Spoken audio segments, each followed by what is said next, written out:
Assalamualaikum warahmatullahi wabarakatuh. Selamat datang kembali di channel ngobrolin horor yang biasanya nggak horor-horor banget.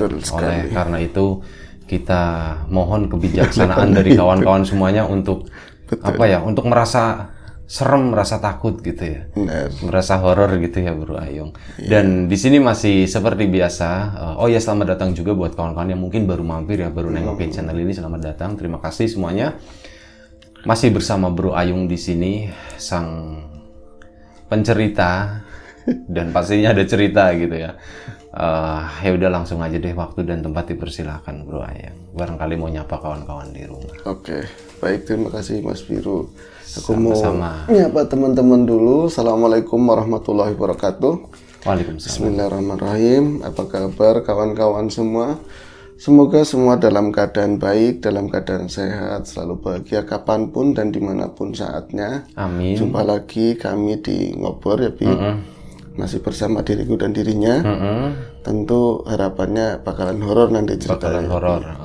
Ya diupayakan seperti itu. Karena ini adalah channel horor paling horor ya, yang sebenarnya biasanya nggak horor banget gitu. Jadi kita setelin biar nggak terlalu horor. Biar nggak terlalu horor, sengaja nggak kita horor-hororin gitu. Oke. Kemarin salam itu banyak yang ini loh. Banyak yang apa? Banyak yang aku lupa malah apa. Kok salamnya seperti itu gitu. Assalamualaikum. Yang itu kemarin. Enggak, itu spontan aja. Spontan. Kita ini yuk lah. Iseng-iseng gitu. Kita tadi kemarin habis ngebahas itu ya, acara mauludan gitu, terus tiba-tiba ngelihat anak-anak kecil gitu kan. Jadi keinget aja gitu, wah ini anak kecil kalau salam kan begini gitu. Mereka salamnya itu tulus gitu ya. Maka dari itu kita cobain gitu. Udah lama nggak seperti itu, ya udah akhirnya kayak gitu. Oke, ini adalah kita masuk ke cerita ya Bi. Ya boleh.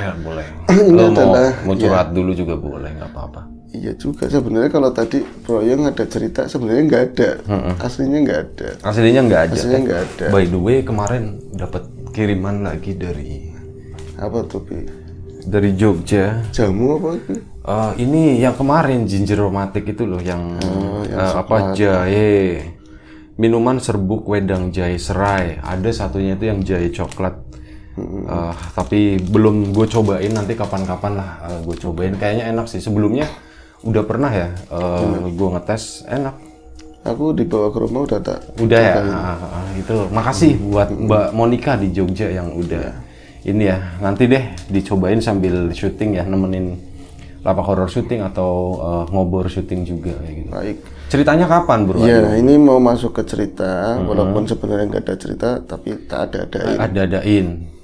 Ya, dan walaupun nggak serem, diserem-seremin gitu ya. Gitu aja, ikhlas dari Anda, berkah buat kami gitu. Amin. Nah, ini sebuah kisah dari Mas Sarwono. Mas Sarwono. Sarwono itu nama asli banget, dan juga seorang kawan. Itu kalau kemarin teman-teman itu nonton Nilas Luhur, itu di episode pertama ada namanya Pak Taswid, itu putranya dia. Putranya Pak Taswid. Putranya Pak Taswid. Itu di makam apa ya, Nilas Luhur ya? Iya, di makam lupa Kebon Agung. Iya, pertama pokoknya video pertama. Jadi Sarwono itu kan seumuran sama diriku Bi. Aku punya hobi yang sama dia. Kita hobi mancing untuk ikan-ikan predator, khususnya kakap putih begitu ya, barramundi. Tapi dia sebenarnya di cerita kemarin itu yang jadi Budi. Yang ngobor kepiting itu di cerita kepiting. Kenapa dibongkar ya Vi? Itu yang jadi Budi sama satunya Imron ya. Yang jadi Imron, tapi Imron bukan aku. Nah ini dia itu sehari-hari itu nyari kepiting. Kalau Pak Taswid itu kan hari-harinya dia sebagai broker tanah. Jadi ya sawah lah. Pokoknya nebas dunia pertanian pokoknya. Dunia pertanian dia hafal benar. Mungkin karena Sarwono masih pengen eksplor keluar, jadi nggak keren ya eksplor keluar, yang nggak langsung mau terjun di dunia pertanian. Dia itu lebih suka dunia air kayak Otan gitu lebih. Jadi dia sukanya itu ngopor kepiting hari-harinya. Nanti di sela-sela ngopor kepiting, karena di cerita kemarin itu kepiting itu keluarnya maghrib sampai sekitar jam 9, jam 10. Kesananya tidur, bahasanya seperti itulah. Dia tenggelam, maksudnya dia masuk ke air lagi. Itu biasanya kalau nggak dipakai tidur sama Sarwono di sana, di saung-saung di tengah yang serem-serem tadi, kalau nggak dia pakai buat mancing. Nyari tarikan baramundi lah, itu kan lumayan kalau paginya dibarengin sama kepiting dijual, itu kan sama juga tandonya di situ. Nah itu mancingnya itu biasanya di mana? Di balongan atau di muara? Ya, kalau balongan kan karakternya biasanya kecil, nggak terlalu gede, sampai balongan itu panen nggak gede-gede banget gitu. Tapi biasanya dia ke muara, kalau nggak ke kali gede dekat muara gitu. Nah ini mau menceritakan kalau insya Allah apa pengalamannya dia di horor itu sih banyak sekali orang. Dia tuh dari dulu banget udah berkecimpung di dunia malam ya. Di dunia malam dan dunia basah. Di dunia basah dan memang kalau kata anak sana ya, yang tukang ngobor, yang suka mancing di sana itu orang lama bilangnya begitu. Senior gitu. Senior. Jadi dia bisa dibilang kalau yang namanya setan-setan yang packagingnya kayak yang di TV-TV itu nggak banget biasa gitu. Kimos lah. Kimos, nganggapnya kimos. Makanya itu kawan kemarin yang namanya siapa lupa, itu Martono apa siapa ya yang ngobor, aku lupa, itu kan nempelnya sama dia. Jadi Imron atau Martono? Imron kalau nggak salah. Saking banyaknya kegiatan kita loh. Nama samaran juga. Nah itu Masalahnya nama samaran. nempelnya sama tadi Sarwono. Nah ini mau mengisahkan pada suatu ketika dia itu berangkat, sebenarnya agak pengen berangkat tapi ya juga malas karena apa, musimnya musim hujan. Musimnya musim hujan sebenarnya bagus untuk kepiting karena musim hujan malah bagus karena air itu hangat. Setelah hujan air payau itu kena air hujan itu hangat, cenderung keluar kepiting. Namun memang gerah kali ya, sumuk gitu. Sumuk bahasanya seperti itu. Meskipun kalau hujan ya jalannya sulit buat dilewatin, harus pleset-pleset licin gitu. Tapi itu untuk orang-orang mencari kepiting kalau misalnya hujan, apalagi habis hujan itu biasanya banyak. Tapi yang males buat Sarwono, dia itu hari itu lagi gamut lah ya, lagi ada sesuatu sama istri gitu ya. Ya orang sudah ada gamutnya gitu ya. Tapi kalau nggak berangkat buat besok, anak juga ada bayaran, ada butuhan begitu ya. Aku harus berangkat sih, tapi sebenarnya malas. Yang bikin dia itu penasaran sebenarnya mancingnya di tengah-tengah ngobor kepiting tadi. Setelah waktunya mancingnya, karena ada di waktu itu ada tarikan-tarikan besar katanya. Jadi ada kabar kemarin dia ngeliat di timbangan, nah di penjualan itu ada yang nimbang kakap gede sekitar 20 kilo kan, itu uangnya sekitar 800.000. 20 kilo itu segede apa bro biasanya bro? 20 itu anak SD Bi. Jadi kalau di pangku ya udah sepanjang apa segini kali ya. Gede secok motor lah begitu. By the way, tadi lu nyebut baramundi, nyebut kakap putih. Untuk menargetkan ikan itu pakai umpannya itu apa? Jenis kailnya itu seperti apa? Metode mancingnya itu kayak gimana gitu? Ini horor apa enggak sih? Enggak apa-apa, ini info aja kan enggak horor-horor banget. Oh iya juga ya. Iya wes. Baramundi adalah nggak usah kayak gitu ya. Kayak gitu maksudnya gimana bedanya? Baramundi adalah tergolong ikan dari jenis spesies ini, marga ini nggak usah ya. Nggak usah. Jadi mancing baramundi itu pakainya ya udang hidup umumnya Bi. Udang hidup. Jenis pancingnya yang kuat, yang jelas yang kuat. Gede, Yang gede sebenarnya juga yang kuat tapi lentur. Karakteristiknya dia itu nggak suka yang terang-terang kalau malam gitu, dan nggak suka yang berisik-berisik. Ikan itu kalau dari 0 sampai 1 tahun itu cowok, kalau udah gede jadi cewek. Makanya kalau ada orang dapat ikan baramundi gede ngomongnya babon, bukannya bandot gitu. Soalnya kalau udah 1 tahun ke atas pasti cewek jadinya gitu. Nah itu sekilas tentang baramundi.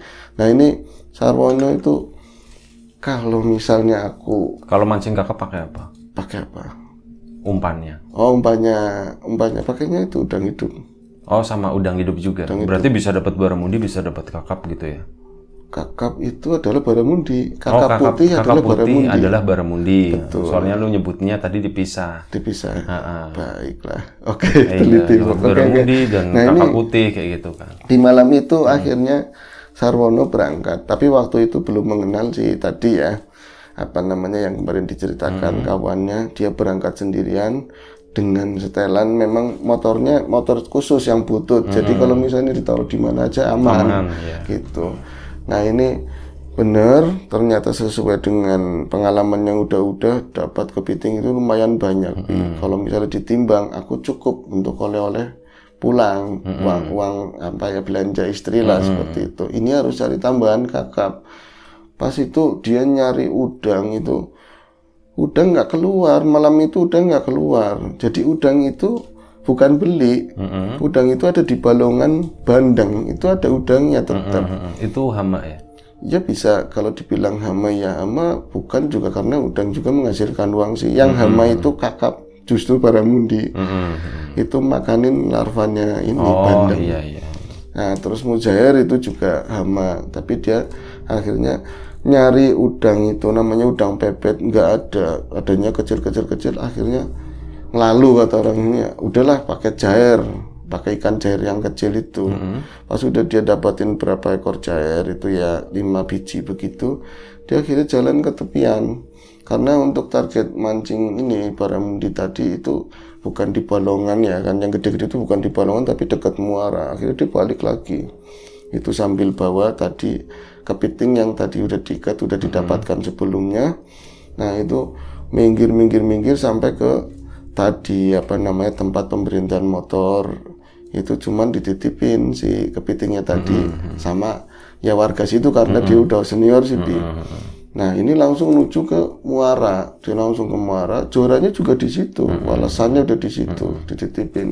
Tapi ternyata meskipun habis hujan, karena biasanya para pemancing angler itu, apalagi zaman sekarang ya, kalau dapat posting, wis rapat penuh semua, orang itu yang di tempat tadi dapat, udah orang semua susah. Jadi malah, dan banyak kan bukan menghina, mereka itu para debutan, para baru. Jadi mereka ya rame, ada juga yang nyetel musik box itu lebih sambil berisik ya berisik, dia nggak mau makan. Akhirnya Sarwono, mendingan aku kesini ke desa, jangan terlalu ke muara gitu. Nah di situ ya sekarang juga nampak banget ya, tempatnya masih sama seperti dulu aku pernah mancing ke sana.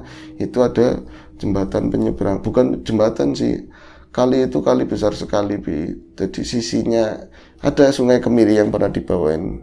Itu gue dulu pernah di Muara Tua, seringnya di situ. Ya itu Muara Tua itu kan kali yang di tempatku, terus ke sana itu lurusannya jadi Muara Tua. Nah itu sebelah kali yang pulaunya lagi. Iya tahu. Agak lebar. Nah untuk apa ya namanya sarana penyeberangan di sana itu menggunakan perahu. Pakai bambu getek. Gitu. Iya, perahunya perahu gede, bekasnya perahu motor itu yang buat nelayan. Terus nanti motor direnteng-renteng begini baru pakai ini. Iya, pakai galah. Ya. Nah itu iseng-iseng, aku mendingan mancing di sini aja. Soalnya untuk jam 11 malam itu udah nggak operasi. Nah ini banyak tonggak-tonggak yang tadi buat naliin perahu, banyak juga apa namanya pohon-pohon bakau yang nyiur seperti ini, biasanya buat rumpun kakap. Awis lah iseng-iseng, kalau di sini aja mungkin dapat gede kali ya, mungkin banyak akan dapat gede kesempatannya, apalagi pakai jair. Kalau pakai jair biasanya kakap kecil ogah gitu. Nah itu dia mulai mancing di situ. Biasanya ada orang, kan ada warung itu dari gubuk begitu ya Bi. Ini temboknya kayu. Terus biasanya ada 1-2 orang di situ lah, entah mancing, entah dari nelayan situ atau warga situ tuh ngobrol-ngobrol. Sorry, malam itu sepi banget dan Sarwono, aku itu bisa dibilang Yong, kata cerita sama aku tuh nggak takut apa-apa, apalagi yang namanya gituan. Malam itu aku merinding. Jadi ngebayangin apa ya, anak-anak yang nyari kepiting, yang mancing selalu cerita sama aku ngelihat begini di sana, ada buaya buntung di sini, lihat aku yang selalu ngecengin anak kayak gini-gini. Malam itu kebayang semua yang diceritain itu. Jadi di depannya dia persis itu joran udah dilemparin, dia nggak mancing yang model tenggeran tapi dilempar ke tengah. Itu ngeliatin ke air, ngimplak airnya begitu ya, sama cahaya bulan ke ini ya, biasnya begitu. Dia kok bayangin yang dicerita-ceritain sama temen-temennya itu, Bi. Iya ya, nanti tahu-tahu muncul begini, kayak apa ya? Aku nggak takut, karena aku nggak pernah dilihatin kali ya kayak gitu, Bi. Nah ini akhirnya, jangan di sini ya, dia udah gulung pancing lagi, Bi. Jangan di sini, kok aku takut ya. Akhirnya di mana lagi dia jalan nyusuri bantaran kali, jadi sebelah sininya Balongan, masih sempat lihat-lihat kali ada kepiting begitu. Itu tapi nggak ada juga. Akhirnya itu di ya sekitar 25 meter dari tempat tadi itu ada perahu-perahu yang nyandar, Bi. Ada perahu-perahu yang nyandar dan itu operasinya pagi hari. Bekas-bekasnya masih bau ikan banget. Jadi sore tadi habis diambil lah, habis setor ikan begitu, orangnya udah nggak ada semua. Itu boleh mancing di situ asalkan kayak kotoran-kotoran udang atau apa jangan dibuang di perahu. Itu nanti bau. Itu Sarwono mancing di situ, apalagi dia udah orang lama, orang kenal semua gitu kan, mancinglah dia di situ, Bi. Nah diambil jair yang baru yang masih sehat, kalau tadi kan udah lemas gitu, dilemparin lagi. Kok masih takut ya di sini, aku kok kayak gini padahal puluhan tahun di sini gitu loh, aku kok takut. Nah ini lagi anteng-antengnya dia mancing di sebelah sana, berarti di perahu kan begini, yang sender itu 1, 2, 3 perenteng begitu. Ini nempel, badannya nempel sama perahu lain. Nah di perahu lain ini di ujungnya, di anjungan atau apa namanya, itu ada orang yang lagi duduk ngerokok, Bi. Ngadep ke sana, ke lepas gitu ya, ke laut gitu, ke air. Sungai itu kan lebar banget, udah dekat muara sih. Itu ini orang siapa ya? Kalau orang sini harusnya ngerti aku. Jadi walaupun nggak terang-terang banget, itu udah apal orang sana, itu gelap aja ngenalin gitu loh. Ini si A si B, kok nggak nyapa aku ya? Apa orang mancing juga? Tapi kok nggak ada kelihatan coran yang ke air begitu. Nah ini wis lah, pokoknya aku harus dapat gede, dilemparin begitu ya, bleng. Itu yang bikin dia takut sebenarnya awalnya, bukan masalah orang itu siapa, nanti muncul apa. Tahu-taunya ada ini, Bi, mungkin kakap saking gedenya ukuran super size itu, dia ngantem ikan belanak yang mirip bandeng itu ya. Itu di bawah perahu, Bi. Jadi sampai perahunya itu nyampe naik begitu, itu nyampe naik dari air itu sama perahu yang lain itu tinggi banget sampai semeter lebih begitu. Blung, di sampai ombak itu blung. Kakap itu barramundi. Jadi ukurannya itu, kalau yang mitos atau faktanya di situ, itu ada yang 1 elep gedenya, Bi. Yang penghuni situ. Jadi katanya kalau dia lewat nampakin diri, misalnya dia kan naik begini camping, itu orang harus diam semua. Habis itu buru-buru lemparin. Itu di belakangnya itu ikan semua. Ikan gitu semua ya? Dan barramundi gampang didapetinnya gitu. Nah itu mungkin menurut Sarwono ini mesti ikan tadi, karena oleh kakap yang ukuran 10-20 nggak mungkin bisa ngangkat kapal segede itu gitu ya. Itu kan ukurannya sekitar 16 atau 20 meter. Tung, cuman begini, kok aku ngeri. Padahal, tapi kalau misalnya pakai ini ikan beneran, pakai pancingku nggak bakalan kena, pasti putus. Itu mulai agak tenang begini. Dia ngeliat ke arah sana, yang orang rokok tadi nyamperin ke arah dia. Itu nggak ngomong, nggak apa, cuman melompat begitu. Melompatnya kapan tahu-tahu udah ada di perahu yang dia tumpangin itu. Cuman kayak gitu, Bi. Maksudnya apa gini? Dia kan lagi ngerokok. Nawarin. Enggak, mau pinjam korek tapi nggak ngomong, cuman nempel gini doang di sininya. Korek Om, kata dia begitu. Kalau sini kan biasa manggil Om gitu. Kalau di Cilacap, lek lah seperti itu. Itu langsung korek Om. Cuma nunduk begini. Ini langsung, susah naruhnya di mana ya? Pakai celana lepis juga. Taruh di sini. Pas dikasihin begini, langsung nyalain rokoknya. Rokoknya, cuma dia ngomong ini, gede tadi Mas, gitu. Ngomongnya gede tadi Mas, gitu. Iya Om, ini gede banget sampai begini banget gitu kan. Bentar dulu, sorry. Ya. Apa iya ini gede banget pokoknya katanya kayak gitu. Gede banget Mas gitu. Ya Om, tapi pancingku nggak bakalan kuat, ini pasti patah. Dia ngomong bla bla bla bla bla. Kirain orangnya masih di situ, Bi. Udah duduk lagi di sana, Bi. Dengan secepat itu. Secepat itu udah duduk di sana, posisinya udah ngerokok. Tadi kan enggak. Jadi duduknya kayak dirimu persis kayak gitu, Bi. ngepang kaki begini ya, udah kayak gitu tapi ngerokok. Melamun kayak. Iya, ngelamun ke arah kali begitu. Menatap senja gitu. Iya benar.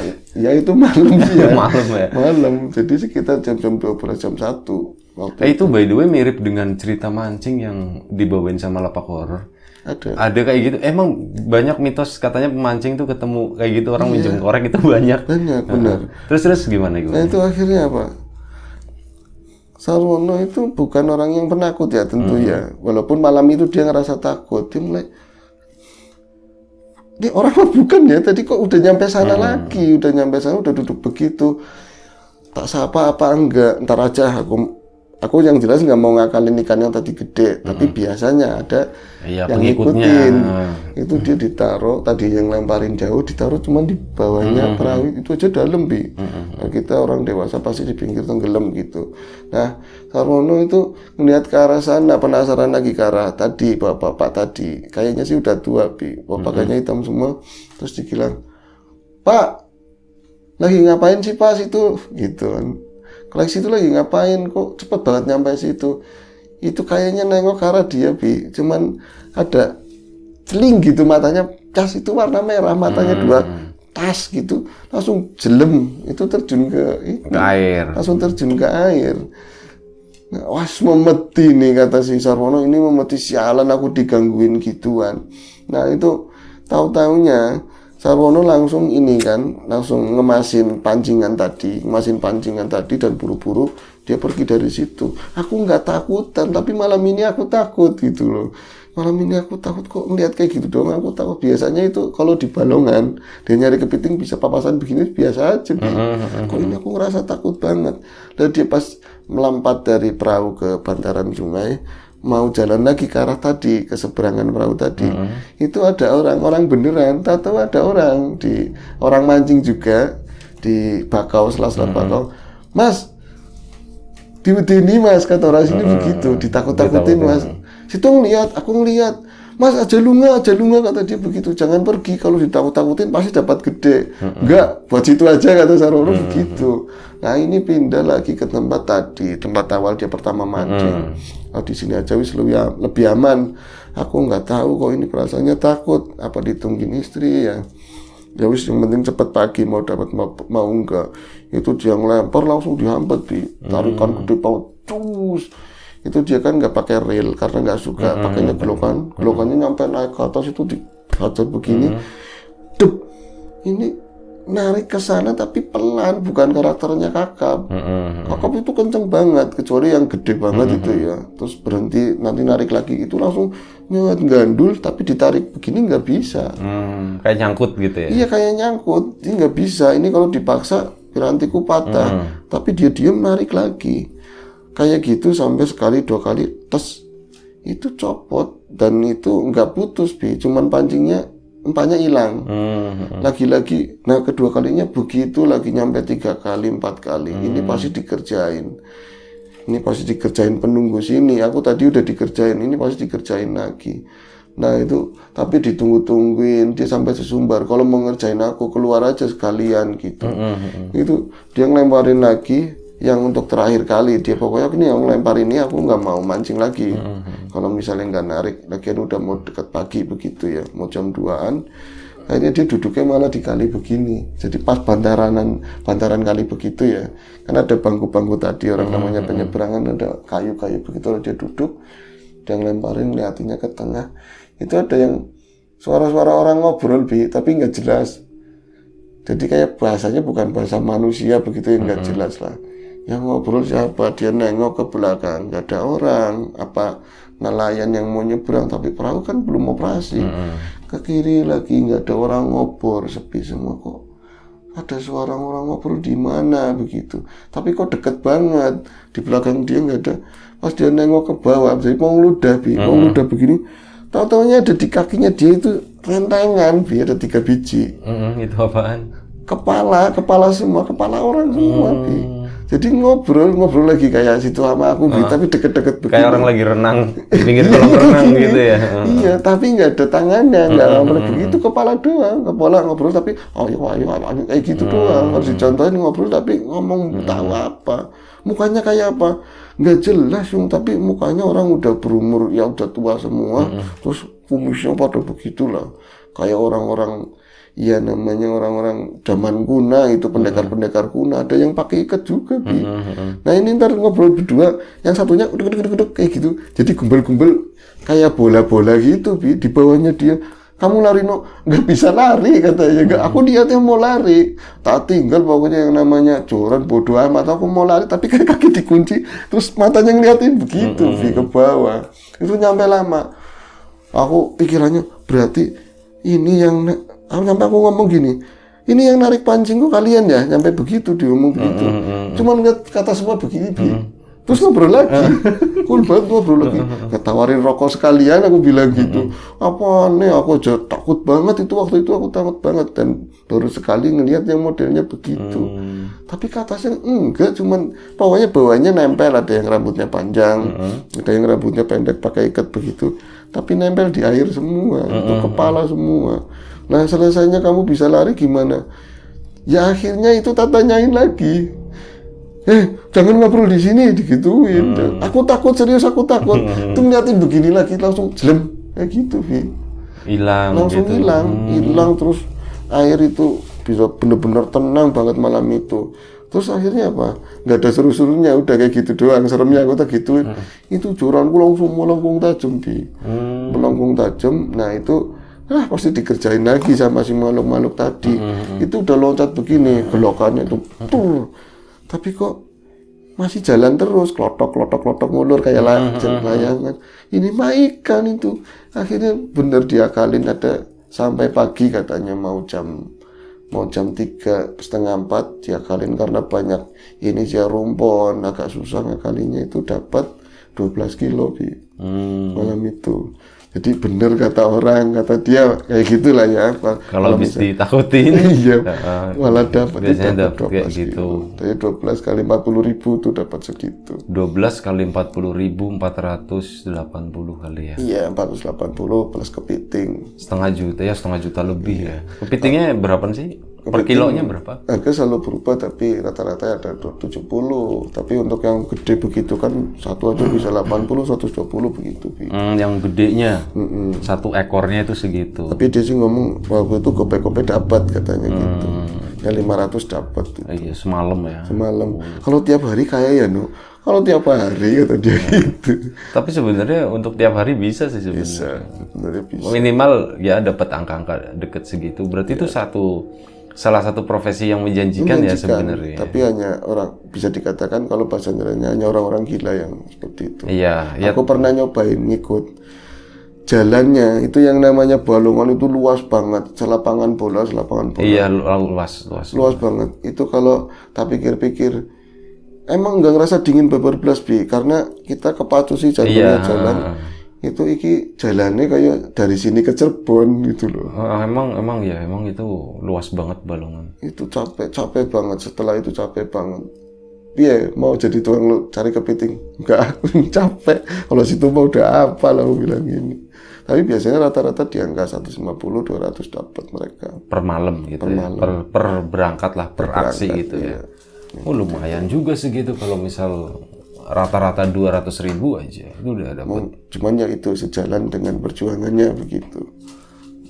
Sama itu sih, area-areanya sih ya, itu yang bikin repot ya. Ini area gua, gitu ya, area lu jangan di sini kayak gitu. Itu yang agak repot sih. Banyak kode-kode di sana. Kalau memang boleh silakan siapa aja, pasti banyak yang ngelakuin itu gitu. Tapi itu salah satu profesi yang bener, itu bagus loh, serius itu bagus. Memanfaatkan sesuatu yang dianggap enggak bermanfaat gitu kan, diambilin kayak gitu, itu bagus banget. Dan dilihat dari nominal yang didapat itu sangat menjanjikan gitu. Dan banyak orang-orang yang mulai mencoba profesi itu, mereka akhirnya mundur gitu. Ternyata nggak semudah yang dibayangkan. Nggak semudah yang dibayangkan. Tapi intinya cuma butuh terbiasa kan. Terbiasa latihan baik paham, mental maupun skill itu ya, terutama ngikat kepiting gitu ya. Enggak semua pencari kepiting yang berangkatnya malam terus sampai pagi mereka orang berani. Ternyata karena mereka belum ditakutin. Itu belum pengalaman gitu. Sekali ditakutin udah kapok gitu ya. Banyak begitu kata Sarwono. Jadi bukan mereka orang berani, enggak. Adanya ya lalu begitu. Lalu karena kebutuhan gitu ya. Tapi nggak apa-apa, itu halal dan itu bagus. Itu bagus sih. Menarik juga pasti, serius kalau misal ngobrol sama orang-orang yang seperti itu pasti banyak pengalamannya gitu ya. Entah dia yang alami atau dari orang-orang sekitarnya. Aku bukannya seseorang yang enggak takut sama barang-barang seperti itu ya. Tapi di sana yang paling ngeri bukan apa-apa. Nyamuknya segede gini-gini. Iya, nyamuk. Nyamuknya kita pakai lotion nyamuk tembus. Pakai apa lu biasanya? Pakainya pakainya sampo. Pakai sampo. Kalau sampo enggak. Tapi tembusnya kalau kehujanan. Kena air gitu. Kena air, jadi di sini kayak muntuk begitu, ditembus-tembus juga. Tapi pakai sampo ya. Iya, tapi pengalamannya Sarwono untuk ketemu begitu banyak sebenarnya. Cuman tadi ya kali ini tak bawain yang itu aja dulu wis. Boleh nanti lain kali ceritanya Mas Sarwono dan mungkin yang lain boleh lah gitu. Sekali-kali kita ngomongin masalah dunia perbasahan gitu ya. Yang basa-basa dikit gitu. Oke, terima kasih Bro Ayung. Itu udah kan? Udah, terima kasih Bro Ayung. Seru nih kalau cerita kayak gitu. Sambil ngebayangin tempatnya gitu, apalagi ya gue tahu tempatnya gitu ya, meskipun nggak tahu secara detail, tapi setidaknya dulu banget mungkin sekitar tahun 2000. Itu catatannya situ bukan angler ya, tapi pernah mancing. Apalagi angler-angler aktif di cerita. Mungkin dengerin cerita ini pasti langsung tahu tempatnya mana. Ya, gue pernah ke situ tapi udah lama, tahun 2000 bro. Masih SMA waktu itu. Iya. Itu sering mancing ke sana, puasa-puasa mancing di sana, nanti haus. Buka di sana. Iya. Itu aduh, dunia kenakalan gitu ya. Padahal aslinya nggak haus gitu, tapi entah ke sana kok tiba-tiba jadi haus sama lapar gitu. Lapar, pulang-pulang masih puasa ya. Pulang-pulang masih puasa. Itulah. Ya. Terima kasih Bro Ayung, terima kasih kawan-kawan di rumah semuanya udah mau nontonin kita ya, ngobrol kita ini. Semoga menjadi ada sesuatu yang bermanfaat yang bisa kawan-kawan ambil dan ya semoga tetap menghibur gitu, tujuan utamanya sih menghibur, itu aja. Terima kasih, kita mohon maaf misalnya ada sesuatu yang nggak berkenan di mata, di hati, di telinga kawan-kawan semuanya, mohon dimaafkan. Siapapun itu semoga kita dimudahkan dalam hal apapun, termasuk kemudahan dalam hal rezeki. Siapapun sekarang yang lagi sakit semoga segera diberi kesembuhan, siapapun sekarang yang masih sehat semoga tetap dijaga kesehatannya. Sampai jumpa di acara ngobrol selanjutnya, di acara ngobrol ini, ngobrol horor yang nggak horor banget. Dan ya sekali lagi kita mengucapkan banyak terima kasih. Sekali lagi kita mengucapkan mohon maaf sebesar-besarnya kalau ada salah. Jaga kesehatan kawan-kawan semuanya. Assalamualaikum warahmatullahi wabarakatuh.